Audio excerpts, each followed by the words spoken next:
เมื่อกี้แล้วพี่เมื่อกี้ตัดหอดหนึ่งมาก็ไปเจ้าก็เลือกตัวอื่นมาเห็นมันเลือกกันมันคิดทั้งสายมือตัวมันติดเป็นว่าได้ชื่อหาวิว่าอันนี้ละคุณยายสังการคนเฮานี่บ่มีเลยว่าสิเที่ยงสังการปุ่งนอแจ้งขึ้นต้องมีแตกสลายและบ่มีเลยสิมุมใดนั่นคือสิ่งของความตายต้องสลายดับขันดอกมุนมีเพ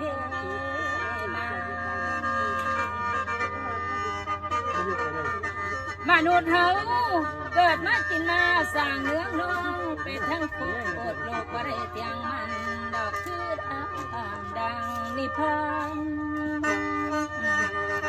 และบ่คือเพิ่นผู้เพิ่นตัดกิเลสได้บ่ได้ห่วงพันธะ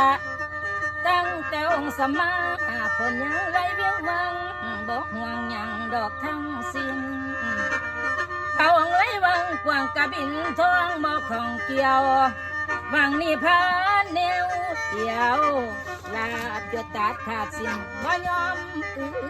ดอกเอาน้ำต่อของเพิ่นเปรียบเหมือนดังน้ำสร้างก็บ่มีเต็มและบ่มีเป็ดมีเค็มคืนคมดอกมองมัวและบ่ได้เอามากลัวน้ำเลยคือความสัวคือน้ำข้างบนใบบัว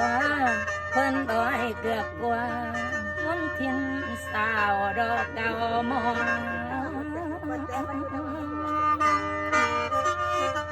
เป็นจังสี่ละพี่น้องของทุกสิ่งเพียงสมมุติมนุษย์เฮาเกิดแล้วตายบทเกียงและบ่มีเลยสิเหลือกลางว่าตำคิ้วหิวเข้าใส่เจ้าสิลีอยู่ใส่ถึงเวลาเจ้าแล้วบ่มีมนโอ้ย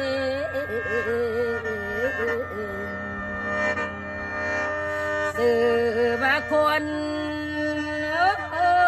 บ่มีมน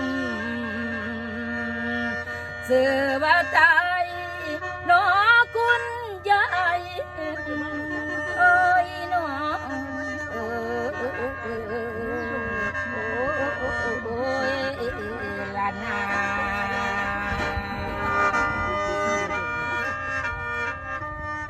มาไปเสียงหมดสองก่อนนะมาแล้วมันบ่